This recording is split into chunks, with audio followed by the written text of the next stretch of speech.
ನಮಸ್ಕಾರ ಸ್ನೇಹಿತರೆ, ಹೇಗಿದ್ದೀರಾ? ಜ್ಞಾನಸೂತ್ರದ ಈ ವರ್ಷದ ಡಿಸೆಂಬರ್ ಕೊನೆಯ ತಿಂಗಳ ವಿಶೇಷ ಸಂಚಿಕೆ ನಿಮ್ಮೆಲ್ಲರಿಗೂ ಆತ್ಮೀಯ ಸ್ವಾಗತ. ಅಂದರೆ ಇವತ್ತಿನ ವಿಷಯ ಯಶಸ್ಸಿನ ದಿಕ್ಕು ಕ್ಯಾಲೆಂಡರ್ ಬದಲಾವಣೆ ಅಲ್ಲ, ಆಲೋಚನೆಯ ಬದಲಾವಣೆ ಅಂತ. ಸೊ ವರ್ಷದ ಕೊನೆಯ ತಿಂಗಳು ಅಂದಮೇಲೆ ಕೇವಲ ಕ್ಯಾಲೆಂಡರ್ ಚೇಂಜ್ ಅಲ್ಲ, ಆ, ನಾವು ನೀವು ಎಲ್ಲರೂ ವಿರಾಮ ಮಾಡೋ ಸಮಯ ಕೂಡ ಅಲ್ವಾ?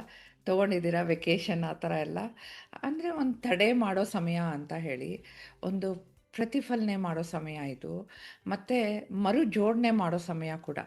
ನಾವು ಮಾಡಿದ್ದು, ಮಾಡದೆ ಹೋದದ್ದು, ಅಂದ್ಕೊಂಡಿದ್ದು, ಬಿಡಿಸ್ಕೊಂಡಿದ್ದು ಎಲ್ಲನ ಒಮ್ಮೆ ಮೆಲುಕಾಕಿ ಹಿಂದೆ ಮುಂದೆ ನೋಡೋ ಅಂಥ ಸಮಯ ಇದು. ಸೊ ಇಂಪಾರ್ಟೆಂಟ್ ಅಲ್ವಾ? ಆ, ವರ್ಷದ ಕೊನೆಯಲ್ಲಿ ಅದು ಮಾಡಿದ್ರೆ ನಾವೇನು ಸಾಧನೆ ಮಾಡಿದ್ವಿ ಅಂತ ನಮಗೆ ಗೊತ್ತಾಗುತ್ತೆ. ಹಾಗಾಗಿ ರೀಸೆಂಟಾಗಿ ನಾವು ಫ್ರೆಂಡ್ಸ್ ಗೆಟ್ ಟುಗೆದರ್ನಲ್ಲಿ ನನ್ನೊಬ್ಬ ಆತ್ಮೀಯ ಸ್ನೇಹಿತ ನನ್ನ ಒಂದು ಪ್ರಶ್ನೆ ಕೇಳಿದ್ರು. ಆ, ಜ್ಯೋತಿ, ಕಳೆದ 12 ತಿಂಗಳು ಹೇಗಿತ್ತು ಅಂತ. ಜನವರಿಯಿಂದ ಡಿಸೆಂಬರ್ವರೆಗೆ ಅಂತ ಹೇಳಿ. ಅಂದರೆ ನನ್ನ ಗುಂಪಲ್ಲಿ ಎಲ್ಲರಿಗೂ ಆ, ಗೊತ್ತಿತ್ತು ನನ್ನ ಹುದ್ದೆಯಲ್ಲಿ ಒಂದು ದೊಡ್ಡ ಪ್ರಶಸ್ತಿ ಬಂದಿತ್ತು ಅಂತ ಈ ವರ್ಷ. ಆ ಯಶಸ್ಸಿನ ಬಗ್ಗೆ ಮತ್ತು ಪರ್ಸನಲಲ್ಲಿ ಕೂಡ ಕೆಲವು ಗುರಿಗಳು ಸಾಧನೆ ಆಗಿತ್ತು, ಅಂದ್ಕೊಂಡಿದ್ದು ಕೆಲವು ಮುಟ್ಟಿದ್ವಿ. ಅದು ಯಶಸ್ವಿ ಗುರಿ ಸಾಧಿಸಿದ ವರ್ಷನ, ಈ ವರ್ಷದಲ್ಲಿ ಎಲ್ಲನೂ ಆಯ್ತಾ? ಆ ಪ್ರಶ್ನೆ ಕೇಳಿದ ಕ್ಷಣ ನನಗೆ ಉತ್ತರನೇ ಬರಲಿಲ್ಲ ಆ್ಯಕ್ಚುಲಿ. ಯಾಕಂದರೆ ಅದು ಬರೀ ಮೇಲ್ನೋಟದ ಪ್ರಶ್ನೆ ಅಲ್ಲ ಅಲ್ವಾ? ಐ ಫೆಲ್ಟ್ ಅದು it needed some deep thinking. ಅದು ಒಂದು ಆತ್ಮಾವಲೋಚನೆ, ಒಳ ವಿಮರ್ಶನೆ ಕೇಳೋ ಪ್ರಶ್ನೆ ಆಗ್ಬಿಟ್ಟಿತ್ತು. ಅದು ಅದು ಯೋಚನೆ ಮಾಡಬೇಕಾಯ್ತು. ಆಲೋಚನೆ ಅಲ್ವಾ ಅದು? ಒಳ್ಳೆ ಒಳ್ಳೆ ಪ್ರಶ್ನೆನೇ ಅಲ್ವಾ? ನಿಮಗೂ ಅದೇ ಪ್ರಶ್ನೆನೇ. ಕಳೆದ 12 ತಿಂಗಳು ಹೇಗಿತ್ತು? ಅದು ಯಶಸ್ವಿ ಗುರಿ ಸಾಧಿಸಿದ ವರ್ಷವಾಗಿತ್ತಾ ಈ ವರ್ಷ ಅಂತ ಹೇಳಿ. ಸೊ ಈ ವರ್ಷ 2025 ಹಿಂದಿರುಗಿ ನೋಡಿದ್ರೆ ನನಗಂತೂ ಅದು ಸ್ವಲ್ಪ ಮಿಕ್ಸ್ಡ್ ಇಯರೇ ಆಗಿತ್ತು. ಆಮ್, ಕೆಲವು ನಿರೀಕ್ಷೆಗಳನ್ನ ಪೂರೈಸಿದ್ದೀನಿ, ಕೆಲವು ಯೋಜನೆಗಳನ್ನ ಮುಂದೂಡಿದ್ದೀನಿ, ಕೆಲವು ನಿರ್ಣಯಗಳನ್ನ ಸರಿಯಾಗಿ ತಗೊಂಡಿದ್ದೀನಿ, ಖುಷಿ ಕೊಟ್ಟಿದೆ ಅದು. ಕೆಲವು ನಿರ್ಣಯಗಳನ್ನ, ಕೆಲವು ಪಾಠನೂ ಕಲಿಸಿದೆ, ಕೆಲವು ಜನಗಳನ್ನ ಏನೋ ಕನೆಕ್ಟ್ ಆಗಿದೆ. ಸೊ ಈ ಈ ಎಲ್ಲ ಆಲೋಚನೆಗಳಲ್ಲಿ ನನಗೊಂದು ವಿಷಯ ಸ್ಪಷ್ಟ ಆಯಿತು. ಏನಂದರೆ, ವರ್ಷನ ನಾವು ಸಕ್ಸಸ್ಫುಲ್ ಅಥವಾ ಅನ್ಸಕ್ಸಸ್ಫುಲ್ ಅಂತ ಲೇಬಲ್ ಮಾಡೋದು ಬೇಡ. ಅಂದರೆ ಚೆನ್ನಾಗಿತ್ತಾ ಚೆನ್ನಾಗಿಲ್ವಾ ಅಂತ ಅಲ್ಲ, ನಾವು ಯಶಸ್ಸನ್ನು ಹೇಗೆ ವ್ಯಾಖ್ಯಾನ ಮಾಡ್ತೀವಿ ಅಂತ.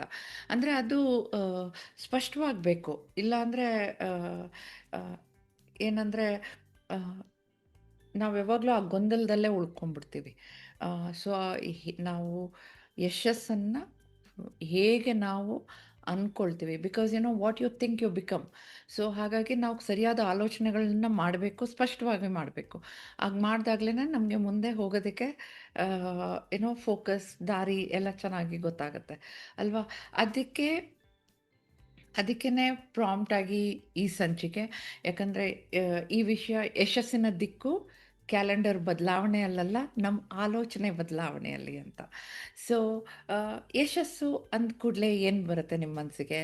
ಯಶಸ್ಸಂದರೆ ಏನು? ನಿಮ್ಮ ಪರವಾಗಿ ಅರ್ಥ ಮಾಡೋದು ಅರ್ಥ ಆಗುತ್ತೆ.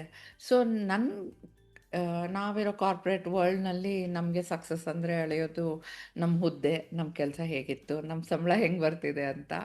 ಆಮೇಲೆ ನಮ್ಮ ಗುರಿಗಳು, ವರ್ಷದಲ್ಲಿ ಗುರಿಗಳು ಅಂತ ಕೊಟ್ಟಿರ್ತಾರೆ. ಮತ್ತು ಕೆಲವೊಂದು ಪಾರ್ ಮಾಡ್ಬೋದಾದ ಕೆಲಸಗಳನ್ನ ಮಾಡಿದ್ವಾ, ಬೆಳವಣಿಗೆಯಲ್ಲಿ ಪಟ್ಟಿಗಳು ಹೇಗಿದೆ ಅಂತ ಹೇಳಿಬಿಟ್ಟು, ಮತ್ತು ನಮ್ಮ ಕಾರ್ಯಕ್ಷಮತೆ ಮೆಟ್ರಿಕ್ಸ್ ಹೇಗಿದೆ ಅಂತ. ಇವೆಲ್ಲ ನಮ್ಮ ಪರ್ಫಾರ್ಮೆನ್ಸ್ ಅಂತ ಹೇಳಿ ವರ್ಷಕ್ಕೊಂದು ಸಾರಿ ನಮ್ಮದು ಮೆಟ್ರಿಕ್ಸ್ನ ಪಟ್ಟಿ ಮಾಡಿ ಎಲ್ಲ ಮೇಲೆ ಕೆಳಗೆ ಮಾಡಿ ಆ, ತೋರಿಸ್ತಾರೆ ಪಿಕ್ಚರ್. ಅದರಿಂದ ನಮ್ಮದು ಎಲ್ಲ ಮುಂದೆ ಹೋಗೋದು. ಬಟ್ ನನಗೇನು ಅನಿಸ್ತು ಅಂದರೆ, ಇವೆಲ್ಲನೂ ಮುಖ್ಯನೇ ಅಲ್ಲ, ಆದರೆ ಇವು ಕಂಪ್ಲೀಟ್ ಪಿಕ್ಚರ್ ಅಲ್ಲ ಅಂತ. ಅದು ಒಂದು ಭಾಗ ಇಂಪಾರ್ಟೆಂಟ್. ಅಂದರೆ ನಾನು ನನ್ನೊಳಗೆ ಕೇಳ್ಕೊಂಡಿದ್ದ ಪ್ರಶ್ನೆ ಇದು. ನಾವು ಕೇವಲ ಪ್ರೊಫೆಷ್ನಲ್ ಆಗಿ ಗ್ರೋ ಆಗಿದ್ದೀನಾ, ಅಥವಾ ಒಂದು ವ್ಯಕ್ತಿಯಾಗಿ ಇವಾಲ್ವ್ ಆಗಿದ್ದೀನಾ? ಅಂದರೆ ಸರ್ವಗುಣ ಸಂಪನ್ನುಳ್ಳ ವ್ಯಕ್ತಿನ ಅಂತ ಹೇಳ್ಬಿಟ್ಟು. ಸೊ, ನಾವು ವ್ಯಕ್ತಿಯಾಗಿ ಬೆಳೆದಾಗಲೇ ಅಲ್ವಾ ನಮ್ಮ ವ್ಯಕ್ತಿತ್ವ ಬೆಳೆಯೋದು. ಹಾಗಾಗಿ ಈ ಆಲೋಚನೆ ಮುಖ್ಯ ಆಗುತ್ತೆ. ಸೊ, ಆಹ್, ಯಶಸ್ಸಿನಗೆ ಇರಬೇಕು, ಅದರದ್ದು ಮೆಟ್ರಿಕ್ಸ್ ಮಾಡಬೇಕು, ಅದು ಅಳತೆ ನೋಡಬೇಕು. ಬಟ್ ನಿಜವಾದ ಅಳತೆ ಯಾವುದು ಅಂತ. ಅಂದರೆ ನನಗನ್ಸಿದ್ದು ಮೋಸ್ಟ್ ಇಂಪಾರ್ಟೆಂಟಾಗಿ ನಮ್ಮ ನಂಟು ಮತ್ತು ನಮ್ಮ ನಡತೆ. ಆ ರಿಲೇಷನ್‌ಶಿಪ್ ಆ್ಯಂಡ್ ಅವರ್ ಕ್ಯಾರೆಕ್ಟರ್ ಅದು ಸರಿ ಇರಬೇಕು ಅಂತ. Very important. ನಾವು ನಮ್ಮನ್ನು ನಾವು ಕೇಳ್ಕೊಳ್ಬೇಕಿದು. ಇನ್ಯಾರು ಹೇಳೋದಲ್ಲ ಇದು. ಹುದ್ದೆ ಯಶಸ್ಸು ಕೊಡುತ್ತೆ, ಬಟ್ ನಡತೆ ಗೌರವ ಕೊಡುತ್ತೆ ಅಲ್ವಾ? ನಾನು ಅಂದರೆ ನಾವು ಕೆಲಸದಲ್ಲಿ ನಾವೊಬ್ಬ ಜವಾಬ್ದಾರಿಯುತ ಸಹೋದ್ಯೋಗಿನ, ನಾನು ಒಳ್ಳೆ ಲೀಡರ್ ಆಗಿದ್ದೀನ, ಅಥವಾ ಒಂದು ವಿಶ್ವಾಸ ಇರೋ ತಂಡದ ಸದಸ್ಯನ ನಾನು, ನನಗೆ ಗೊತ್ತು. ಅದು ಏನೋ ಒಂದು ಆ್ಯಕ್ಚುಲಿ ನಮ್ಮ ಇದು ಕಾರ್ಪೊರೇಟ್ ಲೈಫಲ್ಲಿ ನನಗೆಲ್ಲ ಗೊತ್ತು ಅಂದ್ಕೊಂಡ್ರೆ ಅದು ಮುಚ್ಚಿದ ಬಾಗಿಲು ಥರ.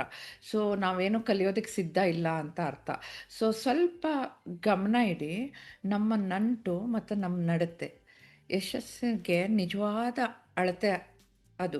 ಹಾಗಾಗಿ ಸ್ವಲ್ಪ ಇವಾಗಿಂದ ಸ್ವಲ್ಪ ಗಮನವಾಗಿ ಕೇಳಿ ಏನು ಅಂತ ಹೇಳ್ಬಿಟ್ಟು. ನಾನು ಪಾಲನೆ ಮಾಡಿದ್ದಕ್ಕೆ ನಾನು ನನ್ನ ಮಕ್ಕಳಿಗೂ ಹೇಳ್ತಾ ಇರ್ತೀನಿ. ಅದು ನನ್ನ ಕೆಲಸ ಅಲ್ಲ ಅನ್ನೋದು ಸುಲಭ. ಆದರೆ ಅದು ನನ್ನ ಜವಾಬ್ದಾರಿ ಅನ್ನೋದು ಒಂದು ಬೆಳವಣಿಗೆಯ ಮೈಂಡ್‌ಸೆಟ್ ಅಂತ. ಆ ವ್ಯಕ್ತಿತ್ವನ ಬೆಳೆಸ್ಕೊಳ್ಬೇಕು ನಾವು. ನಿಮ್ಮದು ಹಾಗೆ ಇದೆಯಾ ಅನ್ನೋ ಒಂದು ಪ್ರಶ್ನೆ. ಆಮೇಲೆ ನನ್ನ ಮಾತುಗಳು ಯಾರಿಗಾದ್ರೂ ಧೈರ್ಯ ಕೊಟ್ಟಿದ್ರೆ ಅದು ನನ್ನ ಗೆಲುವಾಗತ್ತೆ. ಆ ಥರ ನಿಮ್ಮ ಕ್ಯಾರೆಕ್ಟರ್ಸ್ ಇದೆಯಾ ಅಂತ ಹೇಳ್ಬಿಟ್ಟು. ಕಷ್ಟದಲ್ಲಿರೋರ್ಗೆ ನಾವು ಪರಿಹಾರವಾಗಿದ್ದೀವಾ ಅಥವಾ ಇನ್ನೊಂದು ತಲೆನೋವಾಗ್ಬಿಟ್ಟಿದ್ದೀವಾ ಅಂತ ಹೇಳಿ. ಸೊ, ಮೋಸ್ಟ್ ಇಂಪಾರ್ಟೆಂಟ್ ರಿಫ್ಲೆಕ್ಷನ್ ಅಂದರೆ ನಂದು ಜಡ್ಜ್‌ಮೆಂಟಲ್ ಅಲ್ಲ. ಅಂದರೆ ಕೆಲವೊಮ್ಮೆ ಒಬ್ಬರ ಜೊತೆ ಬೆರೆಯೋಕ್ಕೆ ಮುಂಚೆನೇ ನಾವು ಅಭಿಪ್ರಾಯ ಮಾಡ್ಕೊಂಬಿಡ್ತೀವಿ. ನಮ್ಮ ಬುದ್ಧಿಗೆ ಅದು ಬಂದ್ಬಿಡುತ್ತೆ ಆಟೋಮ್ಯಾಟಿಕ್ಕಾಗಿ. ಅಥವಾ ಅರ್ಥ ಮಾಡ್ಕೊಳ್ಳೋ ಮನಸ್ಸು ಆಗಿದೆಯಾ ಅಂತ ಹೇಳ್ಬಿಟ್ಟು. E that place a very important role. ಅಂದರೆ ನನ್ನ ಪ್ರೆಸೆನ್ಸ್ ಒಬ್ಬರಿಗೆ ಬೇಜಾರು ಮಾಡದೆ, ಒತ್ತಡ ಕೊಡಲಿಲ್ಲ ಅಂದರೆ ಅದೇ ನನ್ನ ದೊಡ್ಡ ಸಾಧನೆ. ಅದು ನನ್ನ ಬಿಹೇವಿಯರ್. ಆಮೇಲೆ ಆ್ಯಕ್ಚುಲಿ ನನಗೆ ಆಹ್, ಆಹ್, ಇನ್ನ ಒಂದು ಇಂಪಾರ್ಟೆಂಟ್ ನಾವು ಬ್ರ್ಯಾಂಡ್ ಕ್ರಿಯೇಟ್ ಮಾಡ್ಕೊಬೇಕು ನಮಗೆ ಅಂತ ಒಂದು ಅನ್ನಿಸ್ತು. ಏನೋ ಎಸ್ಪೆಷಲಿ ನಮ್ಮ ಡ್ಯಾಡಿ ಹೋದ್ಮೇಲೆ ಸ್ವಲ್ಪ ಅದು ಗೊತ್ತಾಗಿತ್ತು. ಯಾಕಂದರೆ ಜನರು ನಮ್ಮ ಬಗ್ಗೆ ಮಾತನಾಡೋದು ನಾವಿಲ್ಲದೇ ಇದ್ದಾಗ್ಲೇ. ಅದೇ ನಮ್ಮ ಬ್ರ್ಯಾಂಡ್ ಆಗುತ್ತೆ. ಸೊ, ಡ್ಯಾಡಿ ಅಷ್ಟು ಗೊತ್ತಿಲ್ಲ ನನಗೆ. ಬಟ್ ಆ ಥರ ಬ್ರ್ಯಾಂಡ್ ನಾನು ಕ್ರಿಯೇಟ್ ಮಾಡಬೇಕು ಅನ್ನೋ ಒಂದು ಸಣ್ಣ ಆಸೆ ಇದೆ. ಅಂದರೆ ನನ್ನ ಇಂಪಾರ್ಟೆನ್ಸ್ ಇನ್ ಲೈಫ್ ಅಂದರೆ ವೆರಿ ಕೀ ನನ್ನ ಸ್ಪಷ್ಟತೆ, ಸಹಾನುಭೂತಿ ಮತ್ತು ಸಮಗ್ರತೆ ತೋರಿಸಿದ್ದೀನ ಎಲ್ಲ ಕಾರ್ಯಗಳಲ್ಲಿ. It can be both personal, professional, ಎಲ್ಲಿ ಏನೇ ಕಾರ್ಯ ಇರಲಿ, ಸ್ಪಷ್ಟತೆ, ಸಹಾನುಭೂತಿ ಮತ್ತು ಸಮಗ್ರತೆ. ಅದೇನೇ ನಮಗೆ ದೀರ್ಘಕಾಲದಲ್ಲಿ ಯಶಸ್ಸು ಕೊಡೋದಕ್ಕೆ ಅದೇ ಒಂದು ಆಧಾರ ಸ್ತಂಭ ಥರ ಇರುತ್ತೆ. ಹಾಗಾಗಿ ಅವು ಮುಖ್ಯ ಆಗುತ್ತೆ. ಸೊ, ಅಂದರೆ ಈ ಸಂಚಿಕೆ ನಾನು ಮಾಡ್ತಾ ಇರುವಾಗ ನನಗೆ ಕೆಲವು ಅರ್ಥಪೂರ್ಣವಾದ ಮಾತುಗಳು ನೆನಪಾದವು. ಯಶಸ್ಸು ಯಶಸ್ಸು ಅಂದ ಕೂಡಲೇ ನಮಗೆ ಬರೋದು ಮನೆ ಇದೆಯಾ, ಕಾರ್ ಇದೆಯಾ, ಒಡವೆ ಇದೆಯಾ, ದುಡ್ಡು ಇದೆಯಾ, ಅದು ಅದು ಇರಬೇಕು. ಅದೊಂದೇ ಅಲ್ಲ. ಯಶಸ್ಸು ಅಂದರೆ ಚೆನ್ನಾಗಿ ಬದುಕೋದು, ಸಾಕಷ್ಟು ನಗೋದು, ಅಂದರೆ ಹೃದಯಪೂರ್ವಕವಾಗಿ ಪ್ರೀತಿಸೋದು, ಆ ಬುದ್ಧಿವಂತರ ಗೌರವ ಗಳಿಸೋದು, ಅದು ಇಂಪಾರ್ಟೆಂಟ್. Mentors are needed. ಆಮೇಲೆ ಮಕ್ಕಳು ಇಷ್ಟಪಟ್ಟು ಪ್ರೀತಿ ಮಾಡೋದು, ಅವ್ರ ಪ್ರೀತಿ ಪಡೆಯೋದು ಕೂಡ. ಮತ್ತು ನಮ್ಮ ಪಾತ್ರನ ನಿಷ್ಠೆಯಿಂದ ನಿರ್ವಹಿಸಿದೀವ.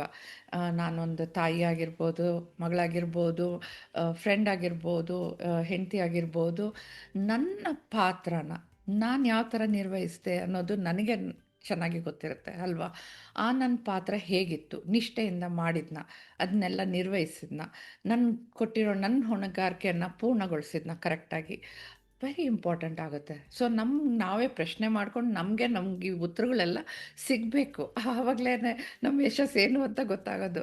ಅಂದರೆ ಇನ್ನೊಂದೇನೆಂದರೆ ಈ ಈ ಈ ಏನು ಈ ಭೂಮಿಗೆ ಬಂದಾಗಿಂದ, ಈ ಜಗತ್ತನ್ನು ನಾವು ಕಂಡಾಗಿಂದ, ಸ್ವಲ್ಪ ಅದು ಕಣ್ಣು ಬಿಟ್ಟಾಗಿಂದ ನಾವು ಇವತ್ತು ಹೇಗಿದ್ದೀವಿ ಅಂತ ಸ್ವಲ್ಪ ಉತ್ತಮವಾಗಿದ್ದೀವಾ? ಅದು ನಮ್ದು ಇಂಪ್ರೂವ್ಮೆಂಟ್ ಅಂತ ಹೇಳ್ಬಿಟ್ಟು. ಅದು ಒಂದು ಯಶಸ್ಸೇ. ಓಕೆ. ಸೊ ಇನ್ನೊಬ್ರಿಗೆ ಕಂಪೇರ್ ಮಾಡೋದಲ್ಲ, ನಾವು ನಮಗೆ ಕಂಪೇರ್ ಮಾಡ್ಕೊಳ್ಳೋದು ನೆನ್ನೆ ಹೇಗಿದ್ವಿ, ಇವತ್ತು ಹೇಗಿದ್ದೀವಿ ಅಂತ. ನಿನ್ನೆಗಿಂತ ಇವತ್ತು ಸ್ವಲ್ಪ ಚೆನ್ನಾಗಾಗಿದ್ದೀವಿ ಅಂದರೆ ಅದು ನಮ್ಮ ಗೆಲುವು, ನಮ್ಮ ಯಶಸ್ಸು ಅಂತ. ಅಥವಾ ನಮ್ಮ ಗುಣ ಹೆಂಗಿದೆ ಅಂದರೆ ಇನ್ನೊಬ್ಬರಲ್ಲಿ ಉತ್ತಮವನ್ನು ಹುಡುಕ್ತೀವ ಅಂತ ಹೇಳಿ, ನಮ್ಮಲ್ಲಿರೋ ಉತ್ತಮನ ಹಂಚ್ಕೊಳ್ತೀವ ಅಂತ ಹೇಳೋದು. ಅಂತಹ ಜೀವನ ಪ್ರೇರಣೆ ಆಗುತ್ತೆ, ನಮಗೆ ಅಲ್ಲ ಇನ್ನೊಬ್ಬರಿಗೂ ಕೂಡ. ಅಂತಹ ನೆನಪು ಆಶೀರ್ವಾದ ಕೂಡ ಆಗುತ್ತೆ. This is a life philosophy. ನೀವು ಆ, ಭಗವದ್ಗೀತಾ, ಕುರಾನ್, ಏನೋ ಯಾವುದಾದ್ರು ಬೈಬಲ್ ಏನಾದರೂ ನೋಡಿ, ಇಟ್ಸ್ ಅ ಫಿಲಾಸಫಿ. ನಾವು ಈ ರೀತಿ ಬಾಳಬೇಕು ಅಂತ ಹೇಳಿ.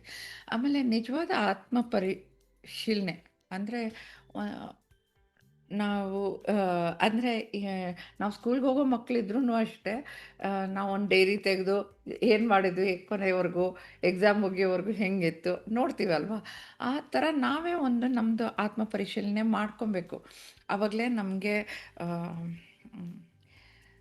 ನಾನು ಆ, ಅನ್ನೋದು ನಮಗೆ ಗೊತ್ತಾಗತ್ತೆ ಚೆನ್ನಾಗಿ.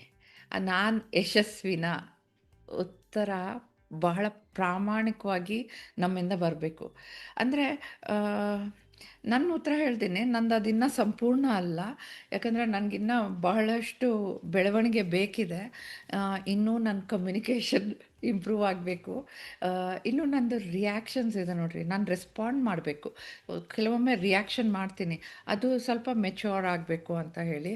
ಇನ್ನು ನಂದು ಕೇಳೋ ಕೌಶಲ್ಯ, ಲಿಸ್ನಿಂಗ್ ಸ್ಕಿಲ್ಸ್ ಸ್ವಲ್ಪ ಶಾರ್ಪನ್ ಆಗಬೇಕು. ಕೆಲವ್ರು ಹೇಳ್ತಾ ಇರ್ತಾರೆ ನೀನು ಗಮನ ಕೊಡ್ತಾ ಇಲ್ಲ ಅಂತ ಹೇಳಿ. ಇನ್ನು ಆ, ಹಲವಾರು ವಿಷಯಗಳಿದೆ. ಅಂದರೆ ಒಬ್ಬರನ್ನ ಕ್ಷಮಿಸಿ ಮುಂದಕ್ಕೆ ಸಾಗೋದು. ಆ, ಇ- ಇದನ್ನೆಲ್ಲ ನಾನು ಹೇಳ್ತಾ ಇರೋದು, ನಾನು ಒಪ್ಕೊಳ್ಳೋದು, ಇದು ನನ್ನ ವೀಕ್ನೆಸ್ ಅಂತ ಅಲ್ಲ, ಇದು ಜೀವನದ ಸಾರ ಅಂತ. ಇದು ಜೀವನದ ಅಸ್ತಿತ್ವ. ನಮಗೆ ಗೊತ್ತಾಗತ್ತೆ ನಮ್ದೇನು ವೀಕ್ನೆಸ್, ನಮಗೇನು ಕೊರತೆಗಳಿದೆ, ಅದನ್ನು ನಾವು ಗಟ್ಟಿ ಮಾಡಬೇಕು. We should strengthen them.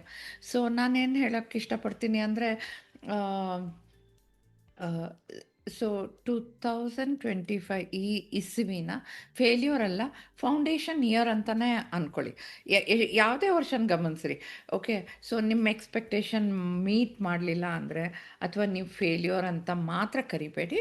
ಕೆಲವು ವರ್ಷಗಳಿರುತ್ತೆ ಅಲ್ವಾ, ಅದು ಬರೀ ಸಾಧನೆಗಳಿಗಾಗಿ, ಕಲಿಯೋದಕ್ಕಾಗಿ, ಕೆಲವು ಟೈಮ್ ಅಲೈನ್ಮೆಂಟ್ಗಾಗಿ ಇರುತ್ತೆ. ಏನು ಕೆಲಸ ಮಾಡ್ತಿದ್ದೀವಿ, ಏನು ಕೆಲಸ ಮಾಡ್ತಾ ಇಲ್ಲ, ಏನು ಕಂಟಿನ್ಯೂ ಮಾಡಬೇಕು, ಏನು ಮಾಡಬಾರ್ದು, ಮೋಸ್ಟ್ ಇಂಪಾರ್ಟೆಂಟಾಗಿ ಏನು ಸ್ಟಾಪ್ ಮಾಡಬೇಕು, ಮಾಡ್ತಾ ಇರೋದು ಏನು ಸೆನ್ಸ್ ಇಲ್ಲ ಅಂದರೆ ಅದನ್ನು ನಿಲ್ಲಿಸ್ಬಿಡಿ ಮಾಡೋದೆ. ಅಂದರೆ ಈ ವರ್ಷ 2025 ಇಸ್ವಿ ಅಂತ ಎಂಥ ವರ್ಷ ಆಗಿರ್ಬೋದು, ಆಗಿರಲಿ, ಈ ಹೊಸ ವರ್ಷ 2026ನ ನಾವೊಂದು ಕ್ಲಿಯರ್ ಇಂಟೆಂಟ್ ಇಟ್ಕೊಂಡು ಮುಂದೆ ಹೋಗೋಣ ಅಂತ. ಫಲಿತಾಂಶ ಮಾತ್ರ ಅಲ್ಲ ಅದು ಇಂಪಾರ್ಟೆಂಟು, ಬಟ್ ಪರಿಣಾಮ ಕೂಡ ಫೋಕಸ್ ಮಾಡಬೇಕು. ಆವಾಗಲೇ ನಮಗೆ ಏನಾದರೂ ಇರ್ಬೋದು, ಬೆಟರ್ ಪ್ರೊಫೆಷ್ನಲ್ಸ್ ಆಗಬೇಕಾ, ಬೆಟರ್ ಲೀಡರ್ ಆಗಬೇಕಾ, ನಾವು ಬೆಟರ್ ಹ್ಯೂಮನ್ ಬೀಯಿಂಗ್ ಆಗಬೇಕಾ, ಮನೇಲಿ ಒಳ್ಳೆ ಮನುಷ್ಯನಾಗಬೇಕಾ, ಏನಾದರೂ ಆಗಿರಲಿ, ನಮ್ಮದು ಸ್ಥಿರತೆ, ನಂಬಿಕೆ, ಸಹಾನುಭೂತಿ ಇವೇ ನಮ್ಮ ಯಶಸ್ಸಿನ ಸ್ತಂಭಗಳು. ಅಂದರೆ ಅದೊಂಥರ ತ್ರಿಕೋಣ ಶಕ್ತಿ ಇದ್ದಂಗೆ. ಓಕೆ, ಸೊ ಸೊ ಹೊಸ ವರ್ಷಕ್ಕೆ ಆ, ನೀವು ಹೋಗೋ ಮುನ್ನ ಈ ಪ್ರಶ್ನೆಗಳನ್ನ ನಿಮ್ಮಿಂದಲೇ ಕೇಳ್ಕೊಳ್ಳಿ. ಯಾಕಂದರೆ ಕಣ್ಣೆ ಮುಂದೆ ನೀವೇ ಪ್ರಶ್ನೆ ಮಾಡ್ಕೊಂಡಾಗ ನಿಮ್ಗೆ ನೀವೇ ಸುಳ್ಳು ಹೇಳ್ಕೊಬಾರ್ದು ಅಷ್ಟೇ. ನನಗೆ ಅತಿ ದೊಡ್ಡ ಆ, ಪಾಠ ಯಾವುದು, ಈ ವರ್ಷದಲ್ಲಿ ನಾನು ಯಾವ್ದು ಕಲಿತೆ, ನಾನು ಯಾವ ಹ್ಯಾಬಿಟ್, ಯಾವ ಗುಣಗಳನ್ನ ನಾವು ಮುಂದುವರಿಸ್ಬೇಕು, ಯಾವ ಗುಣಗಳು ಅಡ್ಡಿ ಆಗ್ತಾ ಇದೆ ನನ್ನ ಗುರಿಗೆ, ಅದನ್ನು ಬಿಡಬೇಕು. ನನ್ನ ಪ್ರೆಸೆನ್ಸ್ ಇತರರಿಗೆ ಏನಾದರೂ ವ್ಯಾಲ್ಯೂ ಆ್ಯಡ್ ಮಾಡ್ತಾ ಇದೆಯಾ ಅಂತ, ನಾನು ಚೂಸ್ ಮಾಡಿರೋ ನನ್ನ ಗುರಿಗಳು ಸರಿ ಇದೆಯಾ ಅಂತ ಹೇಳಿಬಿಟ್ಟು, ಅಂದರೆ ಆಕಾಶಕ್ಕೆ ಏಣಿ ಹಾಕಬೇಕು, ಬಟ್ ಏನು ಎಷ್ಟು ಯಾವ ಥರ ಅದನ್ನು ಯೋಚನೆ ಮಾಡಬೇಕು. ಆಮೇಲೆ ನಾನು ಬಿಲ್ಡ್ ಮಾಡ್ತಾ ಇರೋ ಏನೇ ಒಂದು ಕಾರ್ಯಗಳಾಗಲಿ ಸಕ್ಸಸ್ ಆಗುತ್ತಾ, ಕಾರ್ಯ ಸಾಧನೆ ಆಗುತ್ತಾ ಅಂತ ಕ್ಲಾರಿಟಿ ಇದ್ದರೆ ಮುಂದೆ ಹೋಗಬೇಕು ಅಲ್ವಾ ಸ್ನೇಹಿತರೆ. ಸೊ ಇ ಇದು ಹೇಳ್ತಾ ಈ ಇಸ್ವಿ ನಮಗೆ ವಿಜಯ ಕೊಡಲಿಲ್ಲ ಅಂದರೆ ಅದು ನಮಗೆ ಲೋಕಜ್ಞಾನ ಕೊಟ್ಟಿರಬಹುದು ಅಂತ ನಾವು ಅಂದ್ಕೊಳ್ಳೋಣ. ಆದರೆ ನಮಗೆ ಕ್ಲಾರಿಟಿ ಜೊತೆ ಹೆಜ್ಜೆ ಹಾಕಿದ್ರೇ ಅದೊಂಥರ ಅರ್ಥಪೂರ್ಣ ಆಗುತ್ತೆ ಅಂತ. ಯಶಸ್ಸು ಅಂದರೆ ಕೇವಲ ಮುಂದೆ ಹೋಗೋದಲ್ಲ, ಸರಿಯಾದ ದಿಕ್ಕಿನಲ್ಲಿ ಹೋಗೋದು, ಒಳ್ಳೆಯ ಜನಗಳ ಜೊತೆ ಹೋಗೋದು, ಅರ್ಥಪೂರ್ಣವಾಗಿ ಹೋಗಬೇಕು. ಹೀಗಾಗಿ ಸ್ವಲ್ಪ ಆಳವಾಗಿ ಚಿಂತಿಸಿ ಪ್ರಜ್ಞಾಪೂರ್ವಕವಾಗಿ ನಿರ್ಧರಿಸೋದು ಇಂಪಾರ್ಟೆಂಟ್. ಓಕೆ, ಸ್ಥಿರವಾಗಿ ವರ್ತಿಸೋದು ಇಂಪಾರ್ಟೆಂಟು. ಹೊಸ ವರ್ಷ ಅಂದರೆ ನಿಮಗೆ ಅರ್ಥಪೂರ್ಣ ಬೆಳವಣಿಗೆ ಬೇಕು, ಗಟ್ಟಿಯಾದ ಸಂಬಂಧಗಳು ಬೇಕು, ಮತ್ತು ನಿಜವಾದ ಯಶಸ್ಸು ಖಂಡಿತ ಎಲ್ರಿಗೂ ಬೇಕು. ತಂದುಕೊಡ್ಲಿ. ಆ ಯಶಸ್ಸು ಇದ್ರೇ ನಮಗೆ ಒಂದು ಪಾಸಿಟಿವಿಟಿ ಬರುತ್ತೆ ಮುಂದೆ ಏನಾದರೂ ಕೆಲಸಗಳು ಮಾಡೋದಕ್ಕೆ. ಅಂದರೆ ನಾನು ಹೇಳೋದು, ನಾವು ಕೆಲಸ ಮಾಡಿದ ಜಾಗ ಇರ್ಬೋದು, ನಾವು ಸ್ಪರ್ಶಿಸಿದ ಜೀವನಗಳು ಇರ್ಬೋದು, ಎಲ್ಲಿ ನಾವು ಯಾವ ನಡೆ ಯಾವ ದಾರಿಯಲ್ಲಿ ಹೋಗ್ತೀವೋ ಉತ್ತಮವಾಗಿರೋ ಹಂಗೆ ನೋಡ್ಕೋಬೇಕು ಅಂತ ಹೇಳ್ತಾ, ಈ ಸಂಚಿಕೆ ಯಶಸ್ಸಿನ ದಿಕ್ಕು ಕ್ಯಾಲೆಂಡರ್ ಬದಲಾವಣೆ ಅಲ್ಲ, ನಮ್ಮ ಆಲೋಚನೆಯ ಬದಲಾವಣೆ ಮಾಡ್ಕೊಳ್ಳೋಣ ಅಂತ ಹೇಳ್ತಾ ಮುಗಿಸ್ತಾ ಇದ್ದೀನಿ. ಹಾಗೆ ನನ್ನ ಚಾನಲ್ ಸಬ್ಸ್ಕ್ರೈಬ್ ಮಾಡಿ ಸ್ನೇಹಿತರೆ. ಒಳ್ಳೆಯ ವಿಷಯ ಅನ್ನಿಸಿದರೆ ನಿಮ್ಮ ಸ್ನೇಹಿತರಿಗೂ ಬಂಧುಗಳಿಗೂ ಕೂಡ ಶೇರ್ ಮಾಡಿ, ಅವ್ರಿಗೂ ಉಪಯೋಗ ಆಗಲಿ. ಮತ್ತೆ ಸಿಗೋಣ ಮುಂದಿನ ಸಂಚಿಕೆಯಲ್ಲಿ ಮತ್ತಷ್ಟು ಹೊಸ ಹೊಸ ವಿಷಯಗಳೊಂದಿಗೆ. ನಿಮಗೂ ಏನಾದರೂ ತಿಳ್ಕೊಬೇಕು ಅಂತಿದ್ರೆ ಹೇಳಿ, ಕಮೆಂಟ್ಸ್ ಮಾಡಿ. ಹೊಸ ವರ್ಷದಲ್ಲಿ ಅಮ್ಮ ಯಾವಾಗಲೂ ಆಶೀರ್ವಾದ ಮಾಡ್ತಾ ಇರ್ತಾರೆ, ಆಯುಸ್ಸು, ಆರೋಗ್ಯ, ಐಶ್ವರ್ಯ, ಯಶಸ್ಸು ಎಲ್ಲ ನಿಮಗೂ ಸಿಗಲಿ ಅಂತ. ಹಾಗೆ ನಾನು ಕೂಡ ನಿಮಗೂ, ನಿಮ್ಮ ಕುಟುಂಬದವರಿಗೆ ಸಿಗಲಿ ಅಂತ ಆಶಿಸ್ತಾ ಈ ಸಂಚಿಕೆನ ಮುಗಿಸ್ತಾ ಇದ್ದೀನಿ ಸ್ನೇಹಿತರೆ. ಧನ್ಯವಾದಗಳು.